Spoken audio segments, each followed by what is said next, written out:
Hello and welcome to another segment of Interviews That Matter. I'm your host Raj Mehta. Friends, in this segment we bring those guests who influence our lives. This includes elected officials, policymakers, heads of major organizations and other dignitaries. It is my sincere hope that the knowledge brought in by these guests will help our community. Today we have such guests. He was a mayor of a city of Glencoe, then two-time Nassau County Executive, and now running for Nassau County Executive, Tom Suozzi. Let's meet Tom. Welcome, sir. Welcome to the show. Thank you, Raj. Thanks for having me. No problem. It's always pleasure to see you. Nice to see you, Raj. You started as a mayor of Glencoe, and then you also 2 terms Nassau County Executive. Let's hear from you, your background. I mean, you're a CPA, you're a lawyer. Well, I went to school out here on Long Island at St. Patrick's Grade School and then Chaminade High School. Okay. Then I went to Boston College and studied accounting. I became an accountant for Arthur Anderson and Company. Wow. Worked there for 2 years and got my CPA. Okay. Then I went to law school at Fordham Law School in Manhattan. Mm-hmm. And then I clerked for the Chief Judge of the Eastern District of New York, a very prestigious job for someone coming out of law school. Mm-hmm. Then I worked for an international law firm, Sherman and Sterling. Mm-hmm.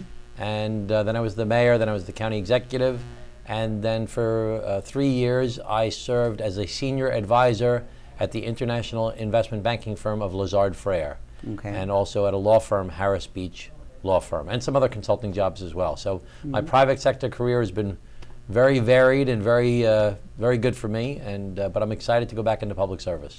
So you studied law, you became CPA, but then you continued with law actually. I mean study accounting, but then you continued with law. Yes. So you didn't like accounting too much, I guess. Well, accounting is probably the best skill I have. I mean, it's really no, but it's a great skill to have Right. when looking at how anything operates. Right. Right. A law degree and a CPA are very good skills to understand how any business or any government operates. So they've been very helpful to me. I totally agree with you. I mean, there are very few people who has unique combination of these 2 degrees, and that definitely can help you in understanding finances and understanding the legal aspect of the thing. Right. Yeah, so who was your mentor? I mean, who inspired you to be in public service? Oh, my father, no question about that. My father's my hero in life.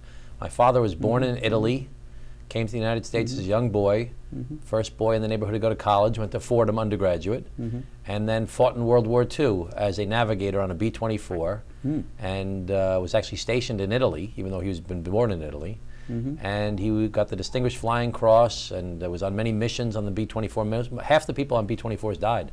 So he was very lucky that he survived and was on 35 missions, which is a very high number. And he came back and went to Harvard Law School on the GI Bill. Ah. And because he was an immigrant, it was very hard for him to get a job at one of the big firms, even though he had gone to Harvard Law School. Wow. So he went back to Glencoe, Right. and he started a law firm with another Italian guy, and the other guy ran for mayor, and my father ran for city court judge, and my father became the youngest judge in the history of New York State at 28 years old. Wow. Wow. And then my father's just a very good man, just a very good person. He's going to be 92 in August, at the end of this month. Congratulations. And he's a wonderful person, and really is my hero. Very honest, always tries to help people, very smart, and always cuts right to the issue, doesn't beat around the bush. So congratulations for being 92. Yes, well, not for me, but for him, certainly, yes. Yeah, I'm not allowed to say your how father. my mother's also with Yeah. my father, but I'm not allowed to say how old she is or I get in trouble. Right, yeah. So what was your age when you became a mayor? I was 31 years old. 31, I was that's the young. youngest mayor in the Young. history of Glencoe. Wow. And I was the youngest county executive in the history of Nassau County. Wow. And I was the youngest member of the Board of Supervisors in the history of Nassau County. And I'll always have that record because I don't have the Board of Supervisors anymore. So I'll always keep that record. Wow. But now I'm 51 years old in August. I'll be 51 at the end of this month. And now I look to Ronald Reagan. He was 75. He was the president. So, So you still have 25. Right, yeah. So what was your accomplishment at the Glencoe mayor? I mean, what well, was the difference? Glencoe got all kinds of awards. We got an award from the New York State Conference of Mayors for revitalizing our downtown. I was recognized by then Vice President Al Gore as being a model for the country, one of 16 communities in the country, and it was usually the other communities were like Chicago and Los Angeles and Little Glencoe, a model for cleaning up polluted sites and recycling brownfield properties. Right. And we got all kinds of awards from the EPA and from the DEC, and we did all kinds of things. I mean, even looking back, I built a new city hall, a new courthouse, a new police station, a new EMS building. I brought in a department store into downtown Glen Cove. It was Suozzi's at the time, now it's Safavia. Brought in a new development in the downtown area, cleaned up polluted sites, closed the incinerator. Really loved being there. That was a really wonderful job. We accomplished a great balance the budgets, brought pride back to the city. Had the Tall Ships Festival. I brought in tall ships from all over the Western Hemisphere. Had ships from Venezuela and ships from Ecuador and the Libertad from, where was the Libertad from? I think it was from Venezuela. And other tall ships. And we had a big festival in Glen Cove to promote the waterfront. Right. It was really very exciting. Very good, very good. Then you became the county executive, right? Youngest county executive in the history of Nassau County. And I mean, did you ever, like, if I remember correctly, in 2001, it was all odd against you. Yeah, everything was against me. Everybody had endorsed my opponent in the Democratic primary. Right. Right, yeah. Who now, that same gentleman, Tom DiNapoli, who's the New York State Comptroller, nominated me for county executive this time. Wow. And the whole Democratic Party is lined up to support me in this election, unlike the first time I ran. Good, good, good. So what was the 8 years of accomplishment as the Nassau County Executives? Well, you have to remember, Raj, that Nassau County was rated the worst run county in America before I came into office. Right. And when the economy was booming in America, remember Bill Clinton was the president, and there were surpluses, and unemployment was low, and home ownership was high. While the economy was booming in the late 1990s, Nassau County was on the brink of bankruptcy. Its bond rating was lowered to one step above junk bond status, and the state put in place a control board, the NIFA board. So I came into office right after September 11th of 2001. The economy was softening. We had new expenses related to security and safety, and with all these financial pressures that I had been inherited from my predecessor during good economic times, we had to fix the problem, and we did fix the problem. I raised taxes my first year in office, but I didn't raise them again for 6 years in a row. I cut the workforce by 1,200 people, not by laying off low-wage workers, but by holding people accountable, doing consolidations, using computer technology, doing evaluations. And when people retired, we didn't replace 1,200 positions. We cut the debt in Nassau County. It was record high under Galata. We brought it down to $2.9 billion. It used to be $3.2 billion. And we negotiated new contracts. We did smart government initiatives. You were involved with the project with using technology and consolidating our health and human services area. So we had a lot of success, and forget about that I say it. Every politician says, I did a great job, and his opponent says, you did a terrible job. Forget about what I say. Moody's, Fitch, and Standard & Poor's, the Wall Street rating agencies, gave us 13 bond upgrades, more than any other municipality in America, more than any other state or county or village or town or city. Or school district, 13 bond upgrades. And we were rated the most dramatic financial turnaround in America. Governing Magazine gave me an award one year, which is a national magazine for all the elected officials in the country, and said I was the public official of the year, and for the dramatic financial turnaround. We had 8 budgets that were balanced with surpluses. And when September of 2008 came, and the whole world economy tanked when Lehman Brothers went out of business, we managed to keep the county stable. We weren't put on negative credit watch. We weren't downgraded in our bond rating. We were kept stable. So we restored the financial security of the county. We enhanced the operations of the county. We restored the infrastructure of the county. And I think that we did a great job governmentally. Politically, I didn't do as well. But governmentally, we did a very good job. So then you started running for the 3rd term, and you lost narrowly. In 2009, 250,000 people voted. Right. I lost by 386 votes. Exactly. Now in 2001, when I first ran, 350,000 people voted. Okay. So you have to look at what happened. Why did 100,000 less people vote? Well, number one, I didn't run a very good campaign. I didn't take it as seriously as I should have. I thought I was a shoo-in. But what I didn't realize is everybody was in such a bad mood in 2009. They didn't like President Obama. They didn't like Governor Patterson. The economy was a wreck. Unemployment was going through the roof. And the Tea Party was growing in America. And my opponent, Ed Mangano, said, I'm a Tea Party Republican.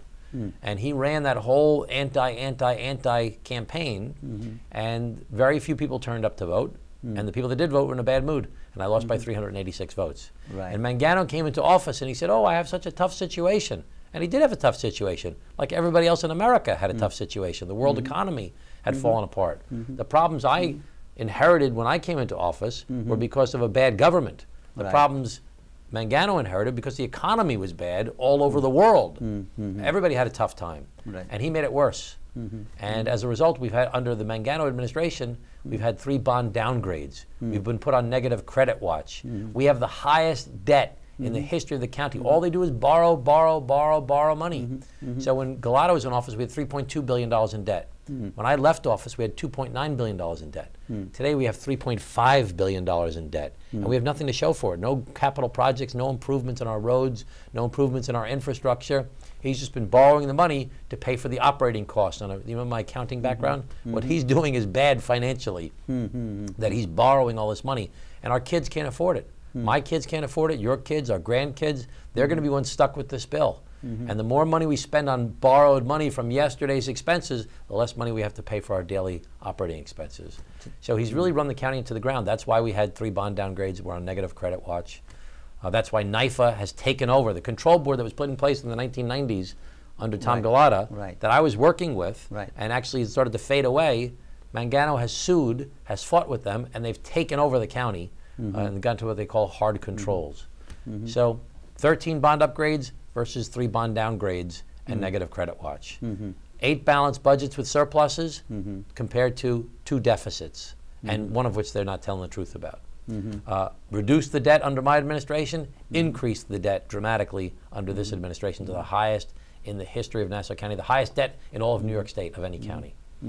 Working with NIFA, fighting with NIFA, NIFA takes over. It's a clear contrast between that administration and our administration. What would you have done differently? I would have campaigned harder. I didn't do a good enough job focusing on the politics. You know, every day I would sit at my desk and eat lunch at my desk, and I'd bring in my staff members and direct the county, trying to run the county. I didn't do enough going out to events and spending time at political events and spreading the word as to what we had accomplished. So I would have done more to try and let people know about what the county had accomplished and the challenges we had addressed in my administration. So now, let's say, for example, if you become successful in November, right, and you become again a county executive, what would be your vision? What is the vision for your county now? Well, we have to restore the county's financial stability. That's the most important thing, and I believe I can do that because I did that. I mean, I know how to do that. My background in both the public sector and the private sector, and my work as county executive, I know what needs to be done to fix the county government. But more important than that, and that's very important, and reducing the debt, that's really important, because there's just too much debt that the county has in its books. Mangano has been very irresponsible with his borrowing. More important than that, we need to have a long-term vision for the county. We've stopped growing. Young people are not moving here. There are 30% less 25 to 35-year-olds today in Nassau County than there were in 1990. We have to figure out how to grow. And where do we need to grow? Well, 95% of the county needs to stay exactly the way it is now. Where your house is, where my house is, where people's single-family homes are, the North Shore waterfronts, the South Shore oceans, the beaches, the parks, the health care, the good schools. We need that all to be the same as it is now, or better than it is now, I should say. But 5% of our county's landmass, we need to develop much more intensely. We need to go up. Instead of 1-story or 2-story buildings, we need 4-story and 5-story and 6-story and 7-story buildings with offices, with high-skilled, high-technology industries, with apartments where young people can rent an apartment, with restaurants and shops on the first floor, with a train station nearby. We need to create cool downtowns. And I've developed a program called the New Suburbia Trailblazers Initiative, where towns and villages will compete to get help from the county to make that vision become a reality. Can't be that the county executive says, you should do this, you should do that. Has to be they come to us and say, we want to do this, will you help us do that? So we need to do that in downtown Hempstead, and downtown Freeport, and downtown Long Beach, and downtown Glen Cove, and downtown Hicksville, and Lynbrook, and Valley Stream, different places that have downtowns already that need to be revitalized and made into cool downtowns, exciting places. The Coliseum property needs to be one of the, they're talking about building a smaller Coliseum. And that's important that that property be revitalized. I can't believe that they lost the Islanders. Right. I can't believe that they went out to try and borrow $400 million for the government to pay for a new building. It's absurd. But it's not just about the Coliseum. It's about all that property around there, Right. and tying it together and making it into a place, a destination place, where you would take your family on a weekend, or I would take my family on a weekend. That's a place that people would want to come visit. Because we have in that area now one of the biggest office buildings in Nassau County, the EAB Plaza, the RXR Plaza, Right. 20-story building. Right. 9-story building right nearby, the Omni building. Right. And Hofstra University, and Nassau Community College, and Eisenhower Park, a 1,000-acre park, bigger than Central Park in New York City. Right. We need to create that into a place. Near Museum Row is right there. We need to create that into a place. It's not just the Coliseum with 70 acres of parking. It should be a place with walkways and fountains and lawns and theater and arts and music and stores and lots of activity going on there. Under the current zoning, you can build 5 million square feet of building there. The current proposals are to do the Coliseum and build 100,000 square feet. There's so much more opportunity there that you can do as of right, where the zoning already exists. So we should be trying to encourage that. So the biggest problem in Nassau County is taxes, and that's the reason why young people are moving out of Nassau County. That's not they the can't reason. afford. That's not the reason. No, you can't afford Brooklyn, can you? Can't afford Manhattan. Those are expensive places too. It used to be that people get married in their 20s. Right. Now, if they get married, Right. they get married in their Now late they- 20s, early right. 30s. Exactly, yes. So if you're a college graduate from 20-something to 30-something, you're not looking to buy a house in the suburbs. Right. You're looking to live in an apartment where you can meet other young people. Right. You have to create environments where young people can meet other young people. Right. Because without those young people, you can't find the people to do the jobs in the high-skilled, high-tech industries. Companies don't want to locate in an area where there's no young people who can work at these jobs, at entry-level positions, with their creativity and their energy and their enthusiasm and their entrepreneurship to help make the economy grow. So, yes, taxes are a major problem. We have the highest taxes in America here in Westchester County. But Westchester's still growing. Westchester still has businesses locating there. Why? Because they have places like White Plains and New Rochelle where they have apartments. They have young people living in the Yonkers. They have young people living in their downtown areas in exciting places. We need to create those places, those cool downtowns that foster the type of connectivity and the diversity and the young people that will work together to make these new businesses for the future. You're in a high-skilled, high-tech business. Right. It's not easy for you to find qualified young college graduates that live in the area, Right. unless they're living in their parents' house or something, and they don't want to do that. When I was growing up, we used to watch shows that were all about suburbia. The Brady Bunch, or even before that, Father Knows Best and My Three Sons. Now the kids watch, when they were growing up, they were watching Seinfeld and Friends and Sex and the City. These were all shows taking place in the city. Right. Right. That's where kids go to now. Right. We need to create places where they want to go. Now, we already have some places like that. Rockville Center, Garden City, Great Neck. Long Beach is trying to be like that a little bit. We need to create environments to bring the young people here for these high-skilled, high-tech businesses, because we need them. We need their energy. Exactly. But it needs money, right, to create all this environment, I guess. Well, no, you need to change the zoning. You need to change the zoning so the developers and the businesses can make money by locating their businesses there. The zoning we set up here in the 50s encourages single-family homes and single-story buildings and two-story buildings. We need to change the zoning to encourage them. The developers will make money by building these places, not on the side of the highway. You see the big office buildings they build on the side of the highway. That's where they build them. We need to build those in the downtown areas, nearby the train stations. Nearby the train. I mean, there are not that many train stations around here, right? Oh yeah, there's tons of them. Long Island Railroad's the busiest railroad in the United States of America. Okay, so around the train station, you would create the cool downtown, and therefore more young people can stay there. Yeah, and businesses. And businesses will come down there, right? I mean, and this is not some idea that's just made up. This is the Brookings Institute is encouraging this type of thing. This is happening in other places in the country. Look at Fairfax, Virginia, outside of Washington, D.C. It has the same demographics of Nassau County as far as wealth and as far as the population makeup. They just have a lot more young people there than we do, who are going there after college to live, because they have these places that have the restaurants and the shops and the bars and the apartments and the office buildings all together in downtown centers, where you can hop on the train and go into the city from there. Right, exactly. And the people from the city can come out to you. Yep. We have to create those places. That makes a big difference. There's no reason we can't do it. There's nothing stopping us except for the change in the mentality regarding the zoning in their downtowns. And some of the downtowns want to do this. They're starting to encourage this to happen. That needs a lot of political consensus, I guess, right? Well, that's and one that of the takes things. leadership. That Strong leadership. takes vision Vision first, yeah. leadership. Right. But one thing that I didn't have enough of when I was working on it before, that I understand much more now, is building relationships Exactly. between the mayors Right. and the town supervisors. Right. Because they control the zoning. Exactly. And instead of me, like I mentioned earlier, I used to eat my lunch at my desk each day. I'm going to go out and have lunch with the mayors, Right. and with the legislators, and with the state senators, and the assembly people, and and the business people, the developers, and the unions, and the universities, Right. and spend time with these people to build a consensus. I think people are moving in that direction now. This used to be just me talking about this years ago. Now other people are talking about this, and I believe we're right. People know that we can't, the property tax cap, which I fought for. The property tax cap was one of my big initiatives when I ran against Elliot Spitzer for governor. Right. Governments, school districts, towns, villages realize they can't survive with their expenses going up with this property tax cap in place. Right. The only thing you can do is cut the expenses, which I think we should do through collaboration, working with all these governments working together to try and share expenses. And we have to expand the tax base. Right. We have to grow. We haven't been growing since the 1990s.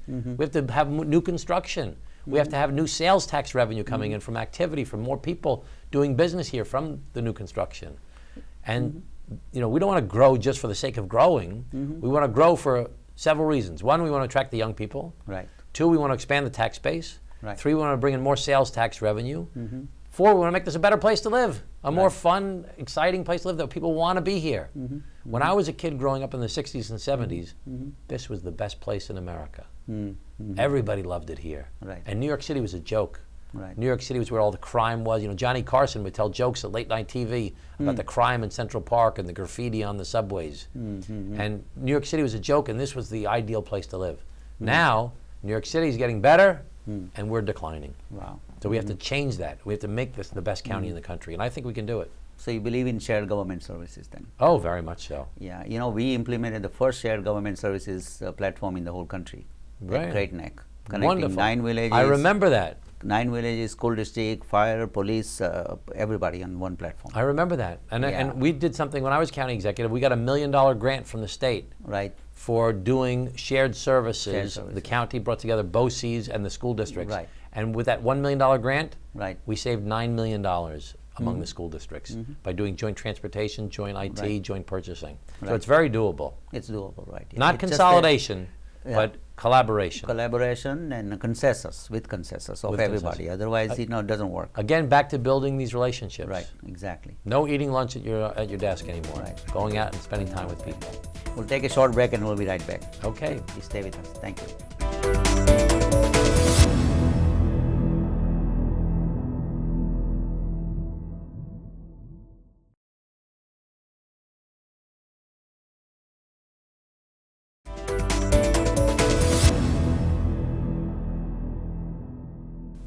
Welcome back to Interviews That Matter. I'm your host Raj Mehta. We're having a wonderful conversation with Tom Suozzi, who's running as a county executive in November 2013.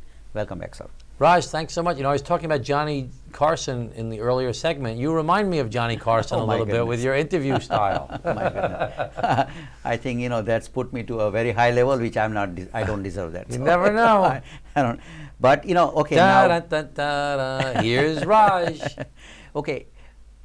First, you are facing a primary with Adam Haber, obviously, right? In which is kind of he is coming from a Roslyn school district and he's running against you in September. What do you want to say about that? Very quickly. No comment. No comment. Okay, good. Then Ed Mangano, I guess we already mentioned that what your vision is for Nassau County and how you're going to change the Nassau County to make a better place to live and all that. Now we're talking about the Indian community. Okay, there are 15,000 families live in Nassau Yes. County. Approximately 15 or maybe more. Okay. Yeah. And you are, you're a close friend with a lot of people, Indian people. So what is your view on our community? I love the Indian community. I learn more about the Indian community all the time, from spending time with people in their homes and going out to eat with them. And we just had the Indian American Independence Day that we celebrated. Exactly. I know it's early. Yes. It's the 15th. Wait, what's today's date? Today is 15th. Oh, the Today is 15th. Happy today is- Independence Day, Raj. Thank you, Nice Emma. to see Thank you. Yeah. Jai Hind. Jai Hind, there you go. And so, what was I saying the other day? Vande Matram. Matram, right. Yeah. So we had the big parade on Sunday. Right. And we had a wonderful group. I had all Indian Americans for Suozzi. They were wearing T-shirts. There were over 100 people wearing Indian Americans for Suozzi T-shirts. We had a big float. And it was just a wonderful day. And I just love the culture because it's the same as my father who came from Italy. Right. You know, people who are coming to this country want to live a better life. Right. They care about their families. They value education. They care about the community. They love this country. Right. You know, they believe in their culture, and they love their culture and their food and the music and the outfits and the dress. But there's a love for this country. And the people that come here are striving for a better life for their families. And they want to give back to the community also. They're getting very politically active. Right. You know, America's the world's first democracy, but India is the largest democracy. Right. So Indian Americans have a real sense of participating, and they like it here in America because in India, there's a lot of concern about corruption in politics, and the politics here, even though there's still problems here, is much better as far as the system goes, as far as the lack of corruption. There's still bad stuff that goes on, but not nearly as bad as it is in some other countries. And it used to be in American politics, the general rule that you had to focus on the 3 I's. Right. Italy, Ireland, and Israel. Right. I say now it's the 4 I's. 4 I's. Italy, Ireland, Israel, and India. India. So I feel that for the first time in the history of Nassau County, Right. in the Democratic Party, Right. we have 3 Indian Americans running for office. Wow. Which I have encouraged them all to run. We have Millie Makajani running for town clerk in the town of Oyster Bay. Right. Shaker Nelanuthula running for town council in the town of Oyster Bay. And Siddhartha Nathan running for town council in the town of North Hempstead. And it's really bringing a lot of Indian Americans together. So whether you're a Democrat or Republican, you should be supporting these Indian American candidates. The same as the Italians banded together to support Italian candidates in the old days, and the Irish, same thing, to try and help them become more entrenched in the culture of Long Island. And there's another woman who's running for county clerk. Her name is Laura Gillen. Okay. Now, she's not Indian, Laura Gillen. She's Irish. Irish. But when she graduated from college, she went to volunteer for Mother Teresa in Calcutta. Wow. And she's running as the Democrat for county legislature this year. I mean, not county legislature, for county clerk. And she's just wonderful. So we have a very big Indian team working for the Democrats this year, and it's very, very exciting. So in Suozzi administration, future Suozzi administration, would you include a lot of Indian people, I guess? Yeah, if they're qualified, obviously. You know, when I was first in office, you have to remember, I came into office 3 months after September 11th of 2001. Right. And there was a lot of distrust, and nobody understood the differences between different people. And in my first year in office, I appointed Mohinder Taneja, who was a turban-wearing Sikh. Right. And he was the first turban-wearing Sikh in America to be appointed to a government agency at a high-level position. And part of that was because, of course, I liked Mohinder and I thought he was a very talented guy, but I wanted to send a message to everybody about, that you can be wearing a turban and you can still be a great American. And it really worked. And Mohinder's done a great job reaching out to people. But now we need to move beyond that and bring in other groups as well. And it's really been very, very exciting. I believe that the government of Nassau County should look like the people of Nassau County. And I believe that the contracts that the county gives out should be given to people that look like the people of Nassau County. So you have to have that diversity. And you can't have that diversity, again, back to that same thing I was talking about before, without the relationships. You have to know people in these different communities, and they have to know you and feel comfortable that they can have access to the government. I know your hands are very full now with the campaign and everything, but I just want to get very quickly about the mayoral race in New York City. Yeah. Who is your favorite in the I'm not focused on that. I'm focused on Nassau. I know that. All I care about is Nassau County. You know, in the old days, I ran for a higher office, and I was looking at other things. I just care about Nassau County. That's all I'm focused on. Is if I can win this race, and if I can help turn Nassau County around and turn Long Island around, that will be a great life accomplishment. And I will have accomplished a great thing for the future of this great place we call home. And that's what my goal is. That and making sure I raise good children and keep my wife happy. Good. Thank you. Very good. What is your final message, sir? Well, Raj, I just want to thank you for having me on your show. And I'm just asking people to please get out and vote. 100,000 less people voted in 2009 than voted in 2001. We need to get it back up to 300,000 people, and it requires everybody to get out and vote. And I believe that my vision, my ability, my experience make me the best person for this job. And not looking at just the things I say, but look at the things that I did as county executive and the vision I have for the future. I understand this place. I love this place. This is my home. I'm worried that my daughter, Caroline, who's going to college next Sunday, not this Sunday, but next Sunday, I'm worried about her coming back home after college. And I think everybody's worried about their children not coming back home. And I care about that, and I want to build a place that will make it a great place to live here for my children as well. Caroline's 18, she's going to college for the first time. Michael's only 10. I'm worried about all this debt that they're borrowing, that our kids are not going to be able to afford to pay it back, and they're not going to want to be living here on Long Island with their parents. So we've got a lot of work to do, and I'm ready to keep on working hard to get there. Are you willing to go to India? Visit India? I would love to go to India. I want to go this November. Right after the election, I want to go to India. All right. We'll arrange for that. Thank you, Raj. Yep. Well, thank you for joining us today. If you have any questions, comments, concerns, you can email me at rajmitv@gmail.com. Again, that's rajmitv@gmail.com. If you'd like to watch our prior shows, you can watch at www.youtube.com/Infosys International. Until next time, have a great week. Thank you. Dhanyavad. Dhanyavad.